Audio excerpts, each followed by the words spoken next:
Hey guys. तो हमारा chapter कौन सा चल रहा था? Indian economy on the eve of independence. हमने दो सेक्टर्स के बारे में पढ़ लिया था। First is on agriculture sector और सेकंड हम लोगों ने इंडस्ट्रियल सेक्टर का कंप्लीट कर दिया था। आज जो हम लोग पढ़ने वाले हैं वो फॉरेन ट्रेड के बारे में पढ़ेंगे कि इंडिया का फॉरेन ट्रेड कैसा था और क्या फॉरेन ट्रेड हमारा इंक्रीज़ हो रहा था या डिक्रीज़ होता जा रहा था। क्या अंग्रेज़ों की पॉलिसीज़ के कारण हमारे फॉरेन ट्रेड पे क्या इफ़ेक्ट पड़ा। तो बेटा आपके सामने ही मेंशन करके रखा है मैंने कि रिस्ट्रिक्टिव पॉलिसीज़ सर किसकी? कॉलोनियल गवर्नमेंट की। अंग्रेज़ों की गवर्नमेंट को क्या नाम दिया? Colonial government. सर इससे काफ़ी इफ़ेक्ट हो रहा था। क्या हो रहा था? इफ़ेक्ट हो रहा था। और ये जो इफ़ेक्ट हो रहा था इससे इंडिया का जो फॉरेन ट्रेड था उसका स्ट्रक्चर, उसका कंपोजिशन, उसका वॉल्यूम, उस पे सब पे क्या पड़ा सर? इफेक्ट पड़ा। रेस्ट्रिक्शंस बहुत ज़्यादा बढ़ गए थे कि इंपोर्ट के ऊपर ये टैक्स लगेगा, एक्सपोर्ट के ऊपर ये टैक्स लगेगा, अगर आप इतना सेल करते हो, उतना एक्सपोर्ट करते हो तो ये चार्जेस पे करने पड़ेंगे। तो ये जो बहुत रिस्ट्रिक्टिव पॉलिसीज़ थी which was made by colonial government, इससे बहुत बुरी तरीके से असर पड़ा किस पे सर? इंडिया के फॉरेन ट्रेड पर। सिंपल सी बात है। तो हम लोग ये टॉपिक पढ़ने वाले हैं, foreign trade.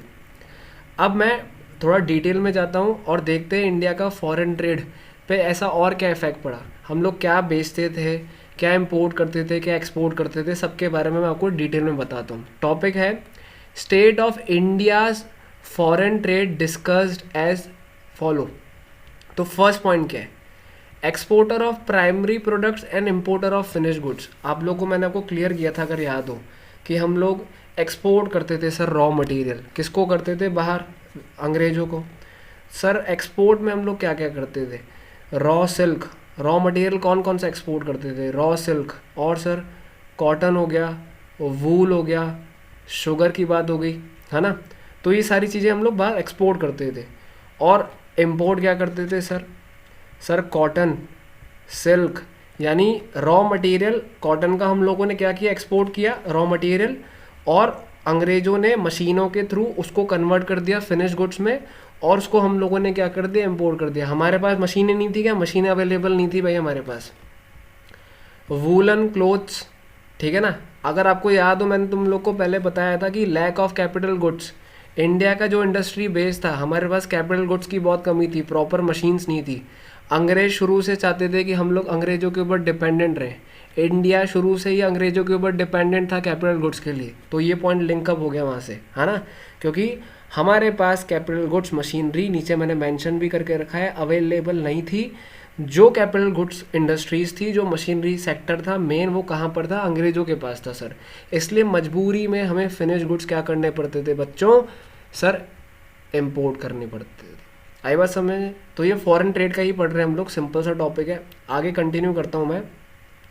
First point is exporter of primary products, main products जो भी इंडिया में अवेलेबल थे, और इम्पोर्टर और इम्पोर्टर ऑफ क्या बोलेंगे? Finish goods. आई बात समझ में? अब बात करते हैं नेक्स्ट पॉइंट की, जो है मोनोपोली कंट्रोल। सर मोनोपोली क्या होता है? आप लोग को पता है मोनोपोली का मतलब? Sole right, single right. Sir किसका राइट था? मोनोपोली कंट्रोल किसका था? सिंपल सी बात है बच्चों, हम लोग ब्रिटिश रूल के बारे में पढ़ रहे हैं, तो मोनोपोली कंट्रोल किसका होगा सर? अंग्रेज़ों का होगा। सिंपल सी बात है। ब्रिटिश का सर क्या था? मोनोपोली था। किसके ऊपर था सर? एक्सपोर्ट के ऊपर। किसके ऊपर था सर? इम्पोर्ट के ऊपर। आई बात समझ में? 50% जो इंडिया का फॉरेन ट्रेड था वो अंग्रेज़ों के साथ क्या था? हमें करना था।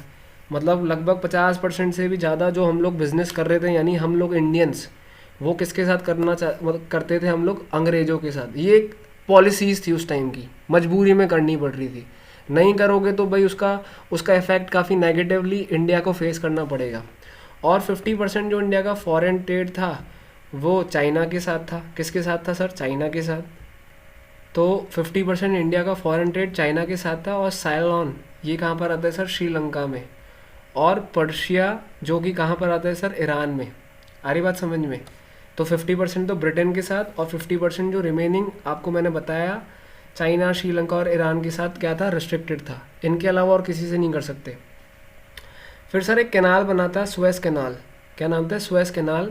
और ये कब फॉर्म हुआ था? 1869 में हुआ था, ठीक है ना। और सर इससे क्या फ़ायदा मिल रहा था? कैनाल बना तो सही, लेकिन इसका क्या एडवांटेज था? ठीक है बच्चों, इसका फ़ायदा एक था बच्चों स्वेज कैनाल का, कि इससे ब्रिटेन को एक फ़ायदा मिल गया कि अब ब्रिटेन बहुत अच्छी तरीके से एक्सपोर्ट और इंपोर्ट करवा सकता था। सर कहाँ से? इंडिया से, क्योंकि एक रास्ता मिल गया, एक रूट मिल गया। रूट का मतलब क्या होता है? रास्ता। सर किसको मिल गया? अंग्रेज़ों को, कि वो इजीली इस स्वेज कैनाल के थ्रू इंडिया से चीज़ों को एक्सपोर्ट और इंपोर्ट करवा सकते थे। That's it. तो मैंने आपको 2 पॉइंट बताया। पहला, export of primary products and importer of finish goods. दूसरा कौन सा है सर? अंग्रेज़ों का मोनोपोली कंट्रोल था। 50% जो ट्रेड था वो अंग्रेज़ों के साथ करना पड़ता था इंडिया को, और 50% चाइना, श्रीलंका, ईरान। फिर और उनके लिए ईजी हो गया जब एक कैनाल आया जिसका नाम था स्वेज कैनाल।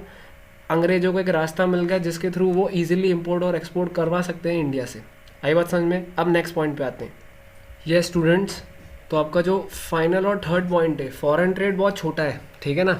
तो 2 पॉइंट हम लोग पढ़ चुके हैं, हम थर्ड पॉइंट पे आते हैं। थर्ड पॉइंट सर क्या है? Drain of India wealth during British rule. अभी हेडिंग से थोड़ा कन्फ्यूज़न होगा, सर ये क्या पॉइंट है? इंडिया का वेल्थ। इंडिया का वेल्थ यानी जो भी पैसा था।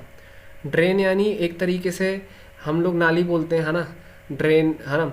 यानी कुल मिला के ये पॉइंट में मैं आपको यूँ समझाना चाहता हूँ कि जो भी हम लोग चीज़ें एक्सपोर्ट करते थे, यानी इंडिया जो भी एक्सपोर्ट करता था, यानी इतना सारा रॉ मटेरियल एक्सपोर्ट करता था। आप लोग को बताया मैंने, एक्सपोर्टर ऑफ प्राइमरी प्रोडक्ट्स थे हम लोग।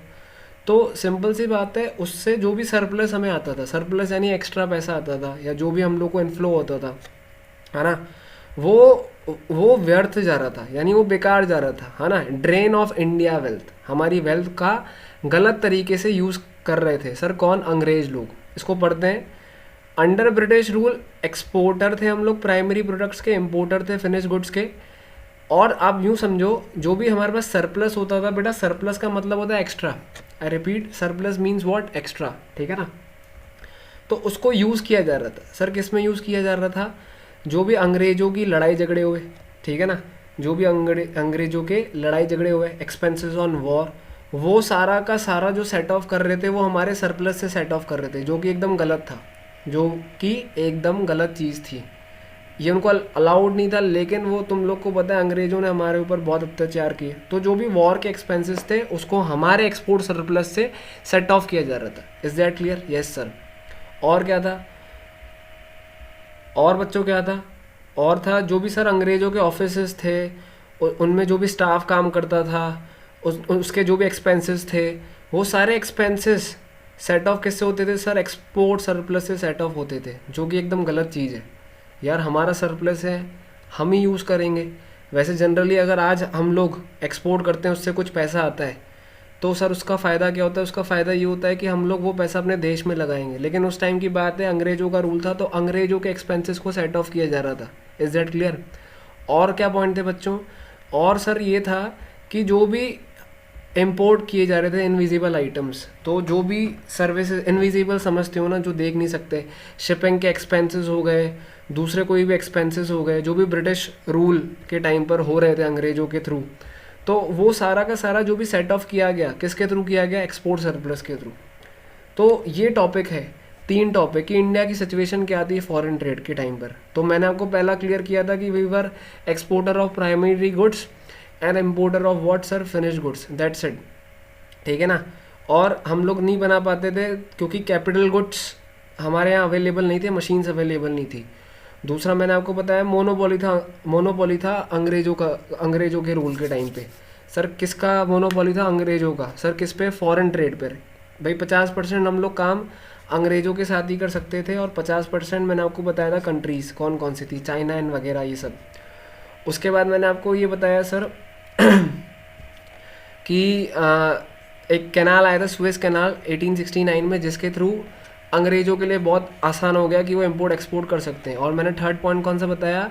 ड्रेन ऑफ इंडिया वेल्थ, यानी हमारी जो वेल्थ थी, हमारा जो पैसा था, उसका गलत मिसयूज़ किया जा रहा था, और जो भी हमारे पास सरप्लस जनरेट होता था वो अंग्रेज़ों के ऑफिसेस के लिए था। एक्सपेंसेस जो भी वॉर के ऊपर होते थे, या जो भी इनविजिबल आइटम था जो भी इंपोर्ट किया जाता था ब्रिटिश रूल के टाइम पर, उनके ऊपर किया जाता था, सारा का सारा सेट ऑफ किया जाता था, सरप्लस को सेट ऑफ किया जाता था।